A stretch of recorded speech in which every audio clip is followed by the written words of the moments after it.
Morning. I hope आप सब बहुत अच्छे होंगे और मुझे पता है कि वीडियो आने में थोड़ा लेट हो गया है, तो चलिए कोई बात नहीं, आज की क्लास को शुरू करते हैं। और आज की क्लास में हम बाल्यावस्था के बारे में जानेंगे। ठीक है, देखिए बाल्यावस्था बाल्यावस्था जन्म से जैसे शैशवावस्था एवं किशोरावस्था के बीच की अवस्था होती है। ओके, इस अवस्था में बालक की औपचारिक शिक्षा प्रारंभ हो जाती है और यही अवस्था है जब बच्चा अपने वातावरण में नियंत्रण पाना शुरू कर देता है।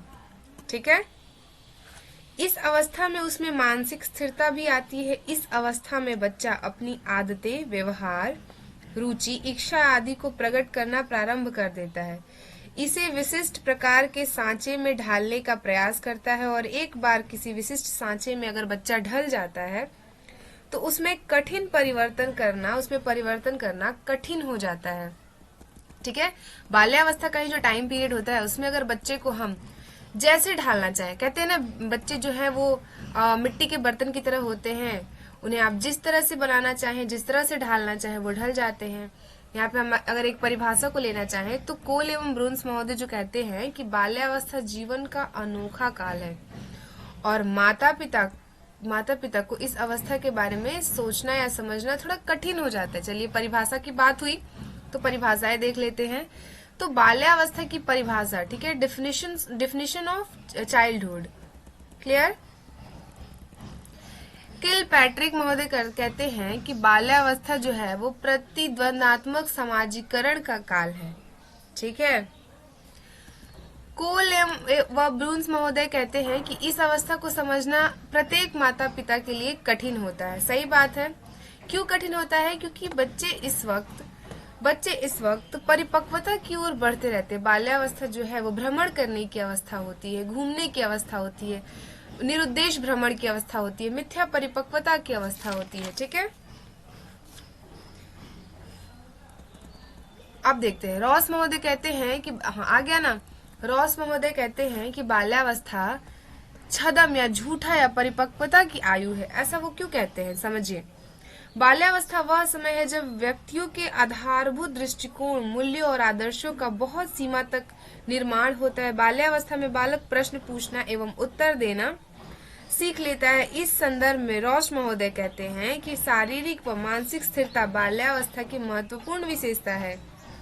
और रॉस महोदय ने बाल्यावस्था को मिथ्या परिपक्वता काल की अवस्था इसलिए कहा है क्योंकि इस समय जो बच्चे होते हैं ये परिपक्व नहीं हुए रहते हैं, लेकिन वो अपने आप को परिपक्व साबित, मतलब अपने आप को श्रेष्ठ बताते हैं कि नहीं, तुमने मुझे ऐसा कह दिया तो मैं ऐसा नहीं हूँ, मैं तो ऐसा हूँ, है ना। उस टाइम वो मुंह पे जवाब देने वाले बच्चे होते। ठीक है, ये हो गई रॉस महोदय के अनुसार। अब देखते हैं बाल्यावस्था बालक का निर्माणकारी काल है। बिल्कुल है, क्योंकि शैशवावस्था में बच्चा कहीं ना कहीं छोटे उम्र में होता है और बाल्यावस्था जो है कौन सी किशोरावस्था से पहले की अवस्था है। तो इस अवस्था में जो बच्चा है वो बच्चे का निर्माणकारी काल होता है। मतलब आप बच्चे को जैसा चाहे वैसा बना सकते हैं। ठीक है, क्लियर है यहाँ तक?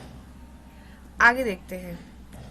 अब हम जानेंगे कि बाल्यावस्था मतलब बालक के विकास में परिवार, पड़ोस, समुदाय और विद्यालय की क्या भूमिका है। ठीक है, एक एक करके हम इन टॉपिक को डिटेल करेंगे। तो चलिए देखते हैं आगे। पहले हम जानेंगे कि बाल्यावस्था के विकास में परिवार का क्या योगदान है। ठीक है, तो बाल्यावस्था के विकास में परिवार का बहुत ही बहुमूल्य योगदान है।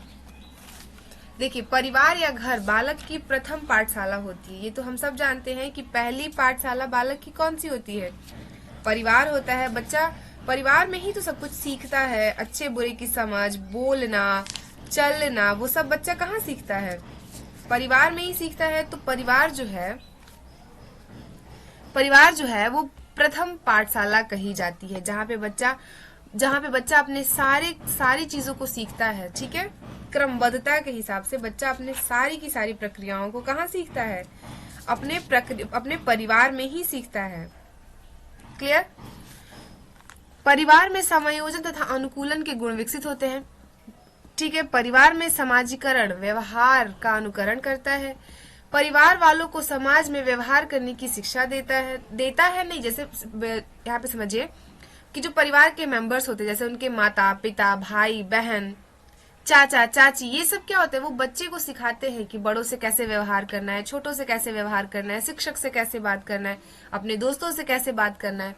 तो व्यवहारिक गुण भी बच्चे को कहाँ से मिलते हैं? बेसिक तौर पे व्यवहारिक गुण बच्चे को उनके परिवार से ही मिलते हैं।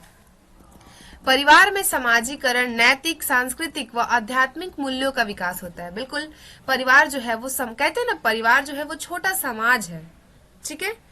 तो नैतिक मूल्यों का, सांस्कृतिक जैसे आप अगर एक बेसिक एग्जांपल, अगर हम इसे व्यवहारिक एग्जांपल से समझे सोचे, तो आप देखते होंगे कि अगर आप पूजा पाठ या किसी भी धर्म से बिलोंग करते हैं, तो अगर आप अपने धर्म के अकॉर्डिंग पूजा पाठ या उसमें रुचि लेते हैं, तो आप अपने बच्चे को क्या कहते हैं कि चलो तुम भी खड़े हो जाओ, हाथ जोड़ लो, ये हमारे बड़े हैं, इन्हें प्रणाम कर लो या इन्हें आदाब कर लो। तो ये सारी जो सांस्कृतिक शिक्षा है, जो आध्यात्मिक शिक्षा है, वो हमें कहाँ से मिलती है? वो बच्चे को परिवार से ही मिलती है। परिवार में रुचि, अभिरुचि तथा प्रवृत्तियों का भी विकास होता है। बिल्कुल, परिवार में रुचि, अभिरुचि, इंटरेस्ट, बच्चे का विकास होता है। माता परिवार में नैतिकता व सामाजिकता का प्रशिक्षण मिलता है। नैतिक गुणों का विकास बच्चे की नींव परिवार से ही मिलती है। परिवार में उत्तम आदतों एवं चरित्र के विकास में योगदान देता है। बिल्कुल, परिवार जो है वो बच्चे के चरित्र निर्माण में और आदतों के निर्माण में योगदान देता है। क्लियर? परिवार में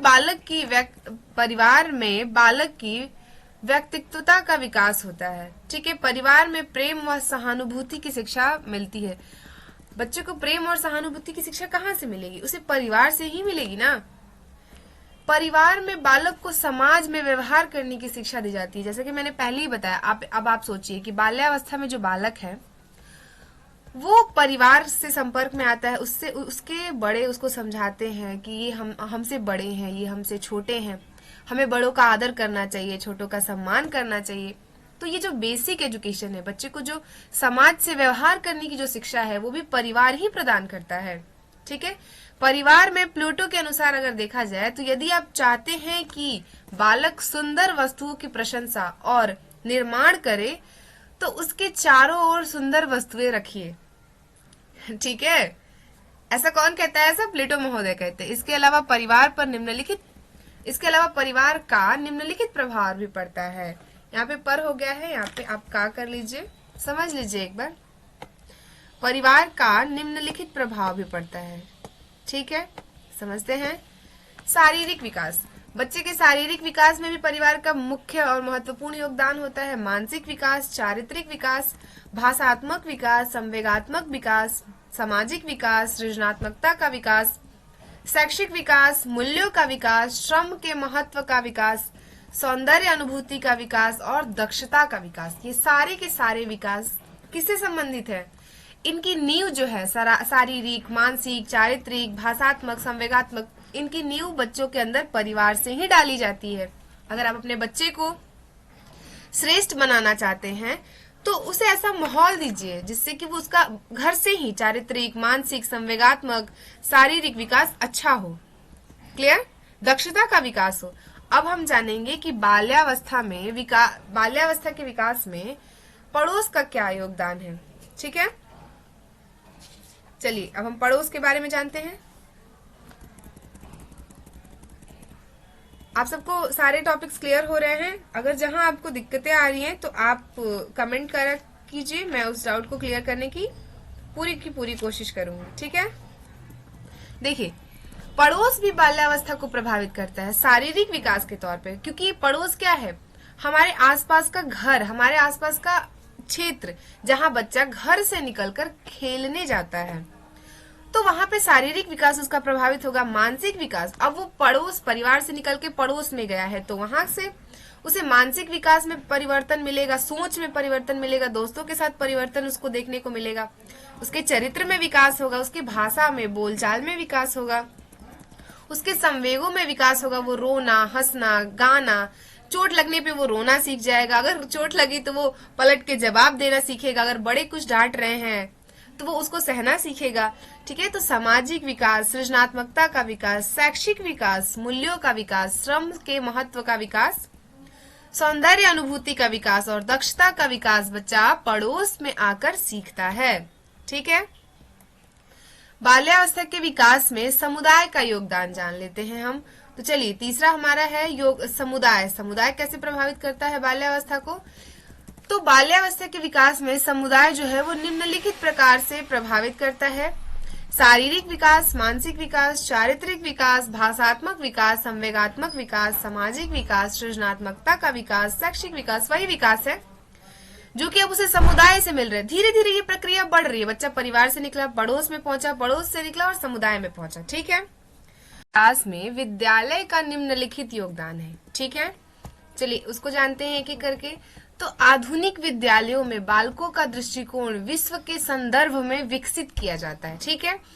आज के विद्यालय बालक के विकास के लिए विशेष वातावरण बनाने का प्रयास करते हैं, पवित्र वातावरण बनाने का प्रयास करते हैं, पवित्र भावनाओं का सृजन करते हैं, उनके व्यक्तित्व की तुलना, उनके व्यक्तित्व का संतुलन उत्पन्न कराते हैं। ठीक है। आगे देखते हैं हम लोग। तो थॉमसन के अनुसार विद्यालय बालकों का मानसिक, चारित्रिक, सामुदायिक, राष्ट्रीय तथा अंतर्राष्ट्रीय विकास करता है तथा स्वस्थ रहने का प्रशिक्षण देता है। आपने देखा होगा कि जो विद्यालय है वो बालकों से डिबेट कंपटीशन कराना, सेमिनार कराना, असाइनमेंट बनाने को कहना। ठीक है। उसके बाद न्यूज, क्यूज, थॉट्स, ये सब चीजें जो क्या है वो बालक के विकास में मदद करती हैं। विद्यालय बालकों को जीवन की जटिल परिस्थितियों का सामना करने के योग्य बनाती है। बिल्कुल सही बात है। विद्यालय सामाजिक, सांस्कृतिक विरासत का संरक्षण करता है तथा उसे अगली पीढ़ी को हस्तांतरित करता है। विद्यालय बालकों को घर तथा संसार से जोड़ने का कार्य करता है। व्यक्तित्व का सामंजस्यपूर्ण विकास करने में विद्यालय महत्वपूर्ण योगदान देता है। विद्यालय में समाज के आदर्शों, विचारधाराओं का प्रचार होता है तथा शिक्षित नागरिकों का निर्माण करता है। अशिक्षित यहाँ पे गलत हो गया है, यहाँ पे होगा शिक्षित नागरिकों का निर्माण करता है। मनोविज्ञान में बालक के प्रति दृष्टिकोण में बदलाव लाने की सहायता दी जाती है। इसलिए विद्यालय सूचना के बजाय बालकों को अनुभव प्रदान करने पे ज्यादा बल देता है। ठीक है। इसके अलावा विद्यालय इसे भी प्रभावित करता है जिसमें शारीरिक, मानसिक, चारित्रिक, भाषात्मक, संवेगात्मक, सामाजिक, उसके बाद सृजनात्मक, शैक्षिक मूल्यों का विकास, श्रम के महत्ता का विकास, सौंदर्य अनुभूति का विकास और दक्षता का विकास प्रक्रियाएं शामिल है। तो इस सेशन में हमने बाल्यावस्था से रिलेटेड चीजों को समझा, सीखा। अगर आपको इस क्लास में या इस टॉपिक में जहां कहीं भी डाउट हो, क्वेश्चन हो, तो आप उसे लिखा कीजिए। मैं आपके डाउट्स को क्लियर करने की कोशिश करूंगी। तब तक के लिए थैंक यू सो मच।